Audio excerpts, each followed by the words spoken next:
La Puerta de Brandenburgo, en pleno corazón de la ciudad de Berlín. En mayo de 1945, Berlín había caído ante los rusos. Hitler había muerto.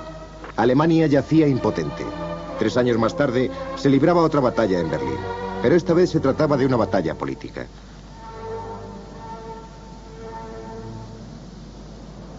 Cerca del aeropuerto de Tempelhof, en Berlín, se alza un monumento. Está dedicado a las 79 personas que murieron en la lucha por mantener la ciudad abierta a Occidente.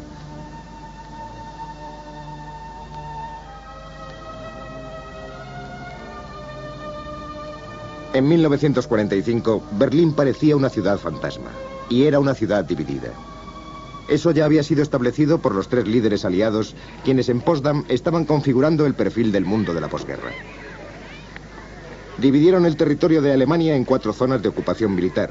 Berlín, la antigua capital, mereció un trato especial a pesar de que correspondiera a la zona rusa.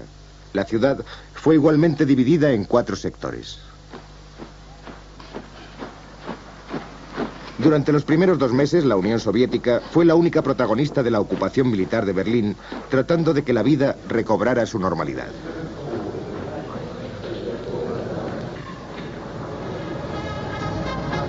El 1 de julio de 1945, las guarniciones británicas, americanas y francesas ocuparon sus respectivos sectores. Aparentemente reinaba entre los aliados bélicos la mejor de las amistades. Juntos habían derrotado a Hitler. Se habían repartido Alemania entre todos. Pero debajo de esa camaradería, los conflictos empezaban a brotar. Los rusos propusieron que el Partido Socialista Alemán más importante se uniera a los comunistas, pero los socialistas de los sectores occidentales insistían en que esa posibilidad fuera sometida a votación. Para muchos de ellos, la unidad con los comunistas implicaba unidad bajo los comunistas. Finalmente, una amplia mayoría rechazó en los sectores occidentales la propuesta rusa, lo cual supuso un importante revés para Stalin. El Ejército Rojo todavía mantenía 2 millones de hombres en armas. Stalin estaba decidido a convertir Europa Oriental en una zona amortiguadora para proteger a la Unión Soviética. En marzo de 1946, Churchill acuñó una nueva expresión, el telón de acero. Desde Stettin en el Báltico hasta Trieste en el Adriático, un telón de acero se ha cernido sobre el continente. En Berlín, los líderes militares de las 4 potencias se reunieron en el Consejo Aliado de Control. El Consejo gobernaba el país y la ciudad. Todas las decisiones debían ser unánimes. El Consejo llegó a un acuerdo sobre el acceso de personas y bienes a Berlín desde el oeste. Se emplearía una autopista desde Hannover a Berlín a través de Magdeburgo. Una línea ferroviaria Hannover-Magdeburgo-Berlín. Un pasillo aéreo entre Hamburgo y Berlín. Otro desde Hannover. Y un tercero desde Frankfurt. En las elecciones de 1945, los rusos albergaban grandes esperanzas de una victoria del Partido de Unidad Socialista dirigido por los comunistas. Pero esta opción fracasó. El Partido Socialdemócrata, desvinculado de los comunistas y presidido por Ernst Reuter, obtuvo casi la mitad de los votos ciudadanos.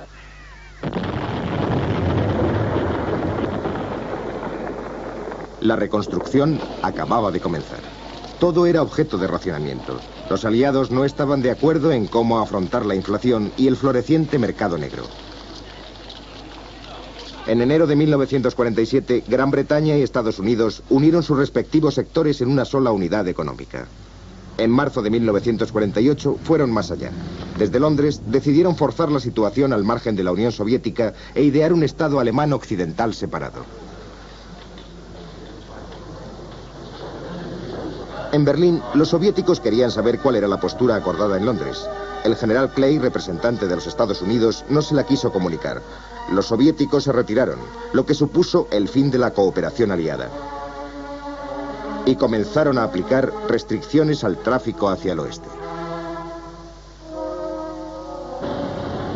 El Plan Marshall estaba fomentando la recuperación de la industria germana occidental, pero se habían proyectado medidas aún más importantes. Sustituir la moneda vigente durante la guerra, que había sufrido los efectos de la elevadísima inflación, por una moneda más estable. Los soviéticos vieron esta posibilidad como una provocación, ya que habían pensado aplicar su propia moneda no solo en su zona, sino en todo Berlín.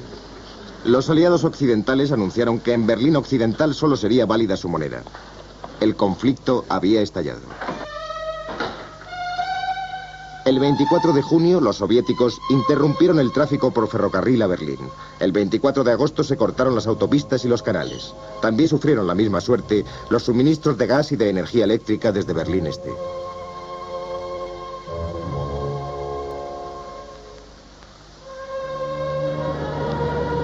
Todo hacía pensar que los berlineses residentes en los sectores occidentales iban a afrontar un duro invierno.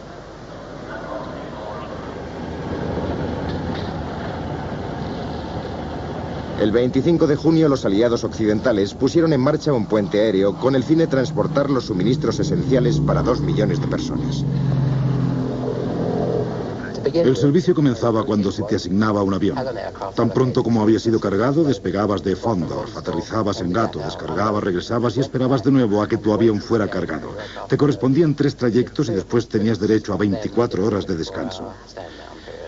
Era muy importante calcular exactamente tus tiempos cuando embocabas la pista, porque había otro aparato aterrizando con 30 segundos de diferencia y al mismo nivel, con una visibilidad muy entorpecida por las nubes, con lo que si no ajustabas tu velocidad o no veías el terreno, te pasabas del límite y no había otra referencia que te permitiera dar la vuelta e intentarlo de nuevo. Tenías que volver a tu base.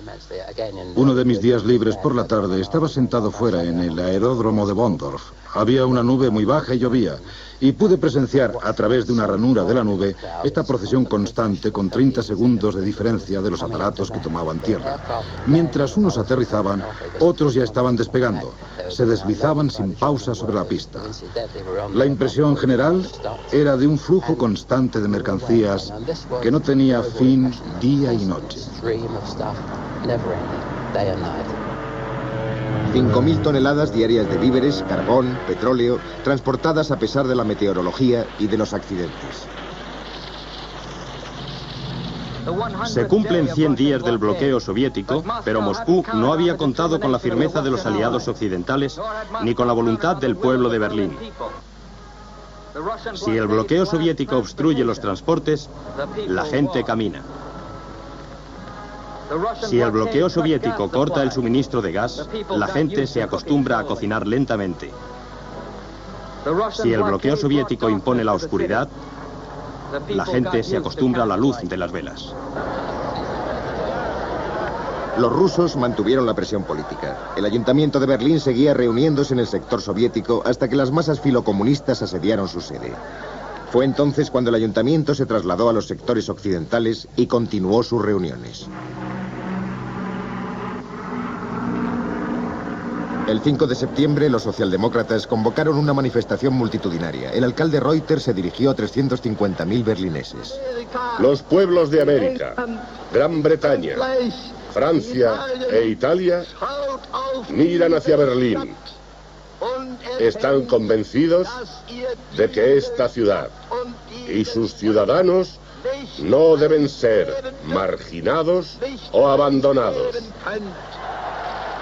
La actitud de los berlineses, que nunca cayeron en el pánico, así como los suministros aliados, fueron demasiado para los soviéticos. No podían aplastar Berlín Occidental en el terreno económico.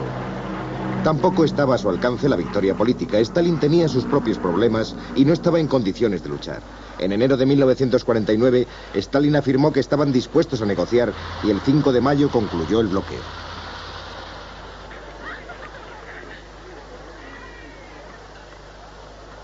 El 14 de julio de 1949, la Unión Soviética lanzó su primera bomba atómica.